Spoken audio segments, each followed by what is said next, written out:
yagona taxtli farishtamiz tanasida bir hamohanglikka kelib olaylik. Har birimiz yagona taxtli farishtam tanasida butunlay o'zimni berib yuboraman deb ayting.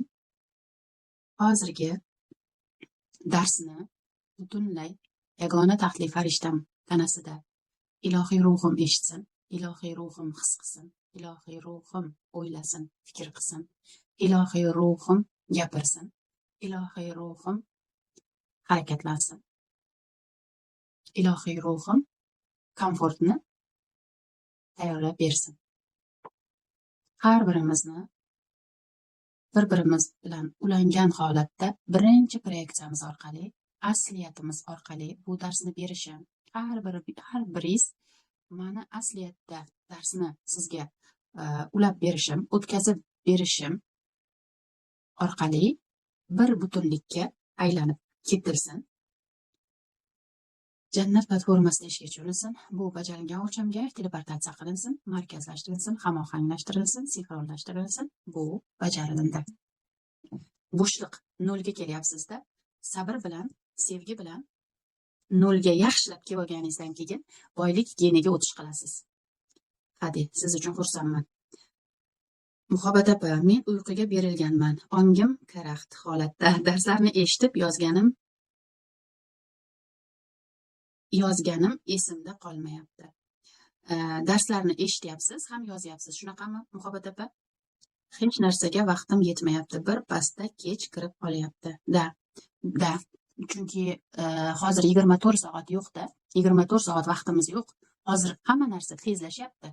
Oson bo'lib ketyapti. Tez chiqib ketyapti. Tez yugurib ketyapti hamma narsa. Bizni vaqtimiz yo'q endi. Eski anaqalarni, nima deydi, eski tog'oralari sudrab yurishga. Nima uchun keldinglar bu boylik geniga? Bilardinglar-ku, boylikka chiqish unchalik ham oson emasligini. Mani yo'l ko'rsatishim mumkinligini bilardinglar-ku, to'g'rimi? O'zgarishlar bo'lyapti. Tishimni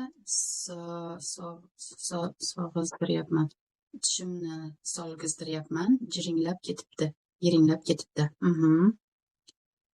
Assalomu alaykum, kirolmayapman. Vah. Eriting kirolmaslikni. Menga sog'lig'imga, Farida Boymurod yozyapti. Menga sog'lig'imga qo'limga katta teri toshmasi paydo bo'lgan. E'tibor qilmay yuruvdim. Kattalashib ketdi. Doktorga ko'rinuvdim. Anchagina dori-darmon yozib berdi. Hozirda ukol olyapman. Holsizlik, uyquchilik kuchaygan. Ongim karaxt. Men kimman, nima bo'laman degan savol to'xtamay aylanyapti boshimda. E'tiborsizlik bu bola ongida, bilasiz. Ya'ni sizga jarayon ko'tarilib berdida. Bu mana shunaqa vaziyatlar oldin ham bo'lardi. Sizda birinchi boshlaganimizda bu haqda aytgan edingiz, Farida Boymurodova. Bu toshmalar boshlanganda ahamiyat bermaganman deyapsizda. Biz buni nima qilishimiz kerak edi? Eritib, ana undan keyin ishga tushirganimizda balki doktorgacha borish shart bo'lmasdi. Biz mana shuni qila olmayapmiz-da. Biz eski yana kambag'al ongida, qaram ongida, pulni boshqa joyga chiqib ketish ongida harakatda davom etamiz. Energiya kuchli, lekin harakat, real hayotdagi harakat pastki energiyada davom etyapti.